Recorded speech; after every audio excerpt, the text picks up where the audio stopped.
Welcome to The Explainer. We're about to walk through a really personal story that holds a final and, honestly, a crucial lesson for all of us on how we think about the end of life. So this quote, "1,000 gold pieces can't buy knowing sooner," comes from an author named Jingnan. And that feeling? It's pure regret. It's at the absolute heart of the story she shared about her father's passing, a lesson she learned the hard way, and one she really hopes the rest of us can learn before it's too late. You see, her dad had always been incredibly healthy for his age, so when a pretty minor health issue suddenly led to his collapse, the family was just thrown into this complete tailspin. They were facing decisions they had never, ever imagined they'd have to make.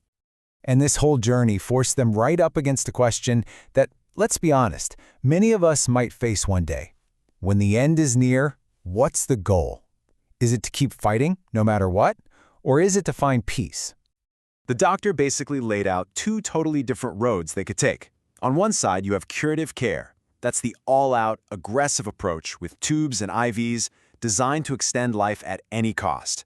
But on the other side, you have palliative care, which is a whole different philosophy.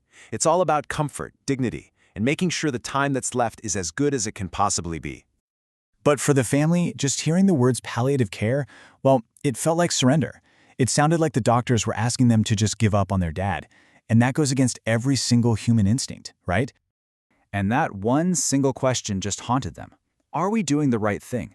It created this huge internal conflict, pitting their incredible love for their father against this heartbreaking need to end his suffering. This question from the author's sister, wow, it just cuts right to the bone, doesn't it? It perfectly captures their struggle. The logic of providing comfort was just crashing head-on with the raw emotional reality of letting go. So once the family made that incredibly difficult choice to focus on comfort, something shifted. Their whole perspective changed. They stopped seeing their father's condition as a battle they were losing and started seeing it as a natural process, a process with its own signs that they were only now beginning to understand. The author had this big realization.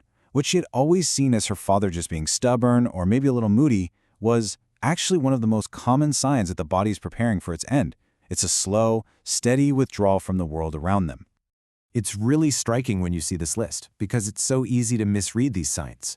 You might think it's depression, or that the person is just giving up, but it's actually a natural physical process. The body is literally turning inward as its energy fades and its systems slow down.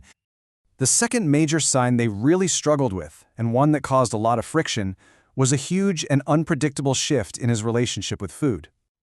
The author talks about how deeply she regrets getting frustrated with her father about eating. She didn't realize that his refusal wasn't him being difficult. His body was simply losing its ability to process food, and trying to force him was just making him more uncomfortable. So her journey didn't just teach her family about the dying process, it revealed a much bigger truth.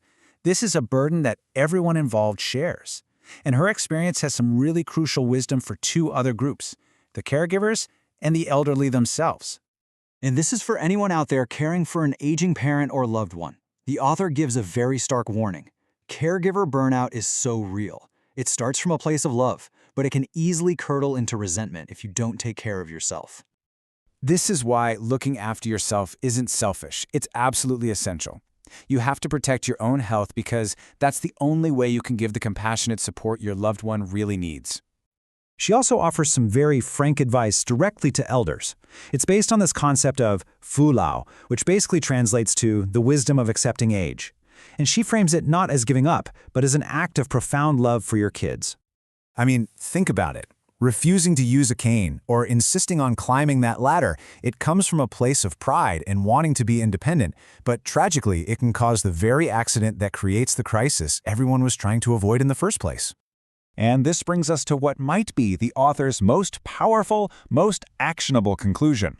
It's about the single greatest gift an aging parent can give their children, a gift that's worth more than any amount of money. The most valuable thing you can leave behind isn't your house or your savings. It's clarity. By making your end-of-life wishes crystal clear, you free your family from an awful burden. You spare them the guilt, the arguments, and the agonizing guesswork during what is already the hardest time of their lives. And the beautiful thing is, giving this gift is actually pretty straightforward. It just comes down to these 3 steps. 1. Leave clear medical directives, your wishes on things like life support.